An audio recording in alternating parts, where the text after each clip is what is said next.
अल्लाह के नाम से शुरू जो निहायत रहमान और रहीम है। अस्सलाम वालेकुम। तो आज मैं आपको सुनाऊंगा जंग हत्तीन में कैद सलीबी कैदी 3 दीनार में बिके, जूते के भाव में बिके, सलीब आजम पर मुसलमानों का कब्जा और बहुत कुछ। तू जनाब बंदे के चैनल को सब्सक्राइब करके बंदे की कोशिश की हौसला अफजाई कर दे। शुक्रिया। तो सुनिए जंग हत्तीन दूसरी सलीबी जंग के वाकयात, सिवाय इसके कि अपने अकीदा का ख्वाह वो कैसा भी है, दिफा करने वाले की तरह बहादुरी के जौहर दिखाते हुए मौत की तरफ ही बढ़ा जाए। उधर उन मुसलमानों का क्या जोश और वलवला होगा जो अपने सच्चे अकीदे के साथ लड़ रहे थे, जिनके घर बार लूट लिए गए थे, जिनके इलाके छीन लिए गए थे। सलीबी एक बार फिर जमा हुए, मुसलमानों पर कई हमले किए। करीब था कि मुसलमानों को उनकी जगहों से हटा दिए अगर उन पर अल्लाह ताला की खास इनायत न होती। बस ये होता रहा कि हर बार सलीबी जब हमले से वापस पलटते तो मकतूलिन और मजरूहीन की तादाद में इजाफा ही पाते, यहाँ तक कि कमजोर से कमजोर तर ही बनते गए। इमाम इब्न उल असीर के बकौल मुसलमानों ने उन्हें दायरे के मुहित की तरह घेरे में ले लिया। कुछ बाहर बचे तो वो हत्तीन की एक जानिब एक टीले पर चढ़ने में कामयाब हो गए। वहां उन्होंने अपने खेमे नस्ब करना चाहे तो मुसलमान उन पर चारों तरफ से टूट पड़े, अक्सर को जहन्नम वासिल किया। फिर भी वो एक खेमा नस्ब करने में कामयाब हो ही गए, और वो भी अपने बादशाह का खेमा। सलीब आजम पर मुजाहिदीन का कब्जा। मुसलमानों ने दरे असना उनसे इस सलीब आजम को छीन लिया जिसको सलीबुस सलबूत कहते थे। इस सलीब का मुसलमानों के कब्जा में आ जाना उनके लिए सबसे बड़ी परेशानी बन गई। ऊपर से अल्लाह का लश्कर यानी मुसलमान उन्हें तह तेग भी किए जा रहे थे और बेशुमार को कैदी भी बना रहे थे, यहाँ तक कि इस टीले पर बादशाह के ख्वास और बहादुर तकरीबन 150 घोड़सवार बाकी रह गए। सलीबी बादशाह के खेमे की तबाही और सजदा में शुक्राना के आंसू। यहाँ से हम सलाहुद्दीन के बेटे सुल्तान अफजल की बात आपके सामने रखते हैं, जो उसने मार्का के इस मरहले से मुतल्लिक अपनी कहानी शहादत के तौर पर बयान की है। वो बताता है कि मैं भी इस मार्का में अपने अबू के हमराह था। इन फर्गियों ने अपने मदे मुकाबिल मुसलमानों पर यकबारगी एक बड़ा खतरनाक हमला किया, यहाँ तक कि उन्हें मेरे अबू के करीब तक ले आए। मैंने अपने अबू जान की तरफ निगाह उठाई तो चेहरे पर परेशानी और गुस्से के आसार देखे। हाथों से अपनी रेश मुबारक को पकड़ा और नारा-ए तकबीर बुलंद करते हुए दुश्मन पर टूट पड़े। मुसलमानों ने उसकी पैरवी की। फर्गी शिकस्त खाकर पीछे हटे और एक टीले तक पहुंचकर पनाह गुज़ीन हुए। मैं इस दम जोर जोर से चिल्ला रहा था, हमने उन्हें हरा दिया, हमने उन्हें शिकस्त दे दी। फर्गी दोबारा पलटे, दूसरी बार फिर हमला आवर हुए। उन्होंने अपने सामने वाले मुसलमानों को फिर मेरे अबू तक पहुंचा दिया। मेरे अबू जान ने दोबारा पहले की तरह किया। मुसलमान भी उनके साथ ही पलटे और यूं दोबारा उन्हें उस टीले तक पीछे हटना पर मजबूर कर दिया। दरअसल सुल्तान सलाहुद्दीन अय्यूबी रहमतुल्लाह अलैह फ़ेल व अमल इस अंदाज से कर रहे थे जिस अंदाज से रसूल अल्लाह सल्लल्लाहु अलैहि वसल्लम ने यौम बदर में किया था।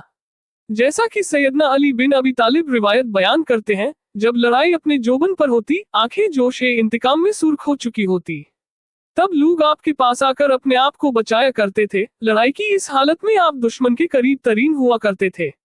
ये बात कोई काबिल ताज्जुब भी नहीं, बल्कि ऐसे मरहले में एक हकीकी मोमिन सिपहसालार को जो सलाहुद्दीन अय्यूबी रहमतुल्लाह अलैह हुआ, उसे रसूल अल्लाह सल्लल्लाहु अलैहि वसल्लम की पैरवी ही करनी चाहिए। जब मुसलमान दूसरी मर्तबा फर्गियों पर झपटे, अफजल फिर चिल्लाने लगा, हमने उन्हें शिकस्त दे दी, हमने उन्हें हरा दिया। तो उसका बाप सुल्तान उसकी तरफ पलटा और उसे कहा, चुप हो जा, जब तक इस खेमा को उखाड़ न लेंगे हमने उन्हें शिकस्त नहीं दी। ये सलीबी बादशाह के उस खेमे की तरफ इशारा करते हुए कहा जो टीले पर नस्ब किया गया था।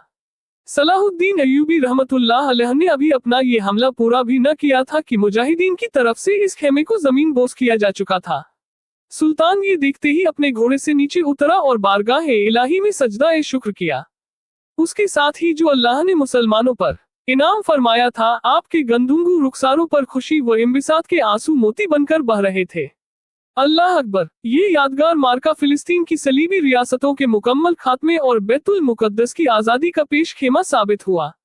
इस मार्का के मुतल्लिक मगरिबी मोरिख लेनपूल लिखता है, कटे हुए सर खरबूजों की फसल की मानिंद हर तरफ बिखरे पड़े थे। मुसलमानों के सबसे बड़े दुश्मन की गिरफ्तारी। मुसलमान टीले पर चढ़ गए, तमाम फर्गियों को कैदी बना लिया। उनमें बैतुल मुकद्दस का बादशाह जान नूरजियान और करक किला का मालिक अलबनस एरनात भी शामिल था। तमाम फर्गियों में इससे बढ़कर मुसलमानों का कोई भी दुश्मन न था। मुसलमानों ने उनमें सबसे अजीमुल मर्तबत बरी फौज के commander in chief Gerard de Redford को भी गिरफ्तार कर लिया। मुसलमानों ने उनके बहुत से सरकर्दा लीडरों को भी काबू कर लिया था। उनके अलावा बड़ी फौज और सहराए व बियाबानी फौज के दस्तों को भी गिरफ्तार कर लिया गया था। खुलासा ये है कि उनमें जहन्नम वासिल भी बक्सरत हुए और बक्सरत ही गिरफ्तार। जो कोई उनके मकतूलों को देखता तो ये ख्याल करता कि कोई एक भी गिरफ्तार ना हुआ होगा, यानी सब के सब जहन्नम वासिल हो गए हैं। जो कोई उनके कैदियों पर निगाह डालता तो ये ख्याल करता कि कोई भी कत्ल नहीं हुआ होगा, यानी सब के सब कैदी बना लिए गए हैं, यानी वो इस कसरत से मकतूल और कैदी हुए थे। इन जालिमों को जब से यानी 583 हिजरी 1178 ईस्वी से ये इन इस्लामी ममालिक में घुसे हैं, इतना बड़ा नुकसान बर्दाश्त नहीं करना पड़ा जितना इस मार्का में। ईसाई मौरिक गबार इस जंग में ईसाइयों के नुकसान की तरफ इशारा करते हुए तफसील से लिखता है। फतह मुसलमानों की तरफ माइल हो चुकी थी, लेकिन रात में दोनों फौजों को अपने तय सुबह के इंतजार में पड़े रहे। ऐसी रात में आराम किसको नसीब हो सकता था।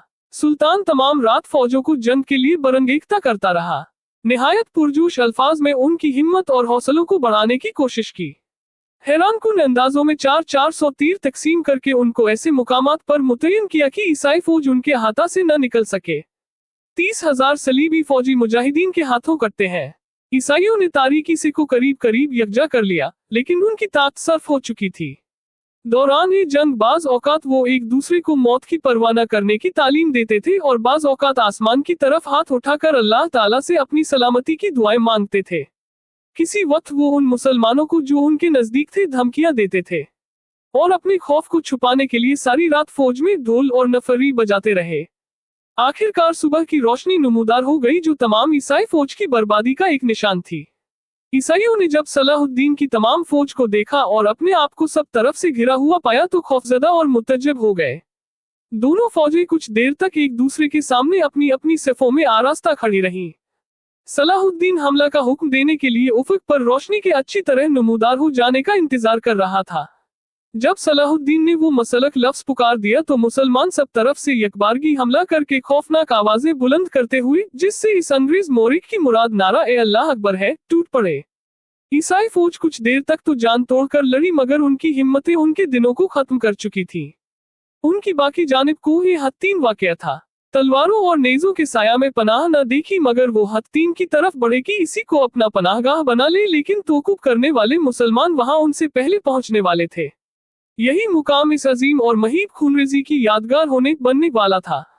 सलीब की लकड़ी जो अक्का के पादरी के हाथ में थी, पादरी के कटकर गिर जाने पर नडा के पादरी ने संभाली, मगर वो मर सलीब के मुसलमानों के हाथों में कैद हो गया। सलीब को छुड़ाने की कोशिश करता बाकी ईसाई फौज की मौत का बाइस हो गया। जारी है जनाब। जाते जाते बंदे के चैनल को सब्सक्राइब करके शुक्रिया का मौका दें। अपना और अपने घर वालों का बहुत बहुत ख्याल रखें।